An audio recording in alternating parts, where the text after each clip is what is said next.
Parce qu'on a un rendu visuel, il se trouve qu'avec un outil comme ça, on a les personnes et les patients notamment en haute définition, donc c'est très important. Je pense que ce qu'il faut comprendre, c'est que la Polynésie a un contexte géodémographique très particulier, quand même immense, alors on n'aura pas de le répéter, avec des îles qui sont très isolées, mais justement où la santé a du mal à accéder. Donc on a un maillage qui est déjà fait par la direction de la santé avec du personnel sur place et ils font un excellent travail, mais on est là pour leur apporter un soutien, pour leur apporter une formation. Et je crois que la télémédecine, ça devient une évidence, ça s'impose à nous. La télémédecine, enfin en tout cas la télésanté, si on veut en parler de façon assez large, ça touche tout le monde et tous les médecins. C'est-à-dire que ce soit pour de la médecine omnipraticienne non urgente, ou pour de la médecine préventive, ou pour de la médecine d'urgence. Et là, c'est vrai qu'on a actuellement un outil qui nous a été mis à disposition grâce à l'OPT qui est relativement performant. Il y aura une urbanisation à discuter pour les prochains mois sur la Polynésie par rapport au réseau qui va être mis en place. Ça, c'est l'autorité sanitaire et la direction de la santé. Mais voilà, les capacités techniques sont là. Mais on dit souvent que la technique suit l'homme, donc il faut effectivement qu'il y ait une organisation qui soit bonne au départ, avec un outil qui suivra derrière, c'est sûr. Ce qui est important, c'est qu'il puisse avoir une accessibilité quasi permanente à un médecin, à des conseils, notamment pour les rassurer. Mais avec un outil comme ça, on est encore plus proche d'eux, on est juste à côté, voilà, pour les aider. En général, en crise, il y a eu des sibilants dans les deux chambres. Mais il n'y a pas d'encombrement. Si, un encombrement en plus. Oui. Et il prend souvent des antibiotiques là pour ça ou pas? Non. Bah, il ne consulte pas souvent. Ouais. Il peut avoir une dilatation des bronches associée. On franchit une étape supplémentaire. Aujourd'hui, qu'est-ce que vous avez vu? Vous avez vu des spécialistes du CHPF intervenir directement auprès des patients. C'est un aspect qu'on n'avait pas vu la dernière fois, c'est de la téléexpertise. Et ça peut être, c'est-à-dire, c'est une consultation d'un spécialiste en direct. Ça évite aux patients qui ont une problématique asthmatique d'être évassanés.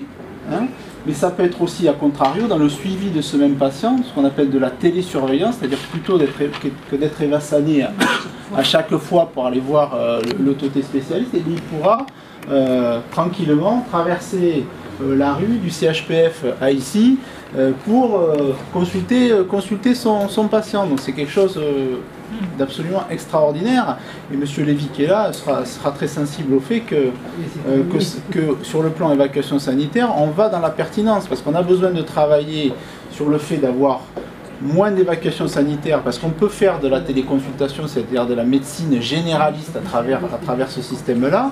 On peut aussi, comme on l'a vu, mieux surveiller les patients chroniques, et ça c'est pas nouveau, il y a tout un tas d'études qui ont été faites et d'expérimentations et d'expériences qui sont actuellement en cours, notamment au niveau du Canada, où on sait pertinemment que la télésurveillance c'est aussi, on va dire, performant qu'une surveillance face à face.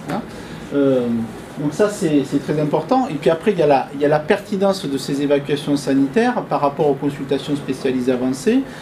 C'est l'intérêt de coupler ces consultations, l'organisation de ces consultations spécialisées avancées avec la nécessité des évacuations sanitaires. Et le dernier aspect, c'est que il faut coordonner l'ensemble de ces évacuations sanitaires, parce qu'à l'heure actuelle, et c'est peut-être le pneumologue de ce monsieur qui va lui demander de venir à Tahiti, puis le mois d'après ça va être le cardiologue, et puis le mois d'après ça va être l'ophtalmo, ça fait 3 évasans, alors que ça peut très bien se régler soit par une coordination de ces 3 consultations, encore faut-il qu'il y ait une structure qui s'occupe de ça, soit par carrément ne pas faire cette évacuation sanitaire si l'état du malade ne le nécessite pas. Souvenez-vous, on vous avait parlé d'une organisation de coordination. On avait parlé d'institut de régulation sanitaire, on a un petit peu changé le nom, mais le principe reste le même, à savoir qu'on regroupe avec les moyens de la direction de la santé, c'est un redéploiement de moyens, c'est des moyens qui existent déjà. On regroupe le centre de télémédecine, on regroupe pour l'instant le dispensaire de Tuamotu-Gambier qui a vocation à devenir centre médical intérim, c'est-à-dire pour servir à tous les gens des îles. On travaille avec l'ACPS sur le couplage de ces évacuations sanitaires des consultations spécialisées avancées, et on met dans le lot les itinérants pour que ce soit les mêmes professionnels de santé qui consultent les patients sur place dans le cadre de mission, qui s'occupe de recevoir ces patients ici au niveau d'un centre médical inter-île et qui vont s'occuper de la régulation de télémédecine. Donc on boucle tout ça et on a quelque chose qui coordonne l'ensemble de l'offre sur les 3 archipels. Donc ce bâtiment qui a été construit, qui est très grand, je ne sais pas si vous l'avez visité, qui fait 3500 m², bien sûr doit servir à certains services du CHPF et notamment le SAMU. Et vous voyez l'intérêt de coupler la médecine omnipraticienne pratiquée, médecine généraliste pratiquée par la direction de la santé et la médecine d'urgence pratiquée par le SAMU ou la médecine spécialisée du CHPF. On gagne beaucoup de temps, on gagne en cohérence et on participe à la maîtrise des dépenses de santé. C'est un pas de plus aujourd'hui qui est franchi et c'est très important.